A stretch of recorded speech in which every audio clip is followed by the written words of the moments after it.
সোনার বাংলাকে সবুজে সবুজে রাঙিয়ে তুলতে এবং পরবর্তী প্রজন্মকে সবুজায়নে উদ্বুদ্ধ করতে সবুজ বিস্তারের গল্প নিয়ে আমাদের এই আয়োজন সবুজ কথন। এসে গেছে সবুজ কথন। সবুজ কথনের আজকের তৃতীয় পর্বে থাকছে নারী উদ্যোক্তা সোনিয়া আহমেদ সোনির মাশরুম চাষের গল্প।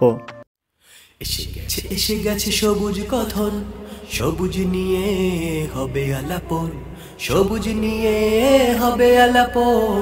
এসে গেছে সবুজ কথন, এসে গেছে সবুজ কথন। সময়ের সঙ্গে বদলে যাচ্ছে বাংলাদেশের কৃষি ও খাদ্য চর্চা। এই পরিবর্তনের এক উজ্জ্বল মুখ হচ্ছেন সোনিয়া আহমেদ সোনি, একজন সফল নারী উদ্যোক্তা, যিনি গড়েছেন এক নতুন সম্ভাবনার ক্ষেত্র মাশরুম চাষ। আসসালামু আলাইকুম, আমি সোনিয়া খাতুন, হেসেল ক্যাফে অ্যান্ড রেস্টুরেন্টের অনার। আমার হেসেলের পাশাপাশি আমি ছোট্ট আমার এই মাশরুমের একটা প্রজেক্ট শুরু করেছি, যেটা হলো আমাদের কৃষি মন্ত্রণালয়ের আন্ডারে। এটা হলো মাশরুম চাষের মাধ্যমে পুষ্টি উন্নয়ন ও দারিদ্র্য হ্রাসকরণ প্রকল্প। এটা সরকার থেকে পাওয়া আমার একটা প্রকল্প। তারপরেও আমি চেষ্টা করছি এটা আমি আরও নিজে থেকে আরও এটাকে যেন ইমপ্রুভ করা যায়, সেটাই আমি চেষ্টা করছি। এখানে প্রাকৃতিক পরিবেশে চাষ হচ্ছে বিভিন্ন জাতের মাশরুম, ওয়েস্টার, বাটন বা শিটাকি। কোনো কেমিক্যাল নয়, এখানে গুরুত্ব পায় পরিচ্ছন্নতা, সঠিক তাপমাত্রা আর নিরলস ভালোবাসা।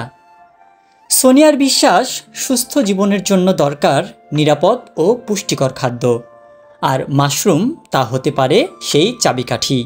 মাশরুম চাষের পাশাপাশি সোনিয়ার আরও একটি স্বপ্ন ছিল নিজের একটা খাবার জায়গা, যেখানে স্বাস্থ্যকর ও স্বাদে ভরপুর খাবার থাকবে সবার জন্য। সেই ভাবনা থেকেই শুরু হয় হেসেল। হেসেল শুধু একটি রেস্টুরেন্ট নয়, এটি একটি নারীর শ্রম, মেধা আর সৃজনশীলতার বহিঃপ্রকাশ। মেনুতে আছে মাশরুম দিয়ে তৈরি স্যুপ, চপ, রোল থেকে শুরু করে দেশি ঘরোয়ানা খাবার, স্বাদেও নতুনত্ব, পরিবেশনেও আন্তরিকতা। সোনিয়ার পথ চলা প্রমাণ করে সাহস আর পরিশ্রম থাকলে সীমাবদ্ধতাই সবচেয়ে বড় শক্তিতে রূপ নেয়। মাশরুম আর হেসেল, এই দুয়ের গল্প আসলে এক নারীর সাহসিকতার গল্প, যা আমাদেরকেও অনুপ্রাণিত করে। আজকের মতন এখানেই শেষ করছি। দেখা হবে আবারও সবুজ কথনের নতুন কোনো আয়োজনে। সেই পর্যন্ত সবাই সুস্থ থাকুন, নিরাপদে থাকুন। আল্লাহ হাফেজ।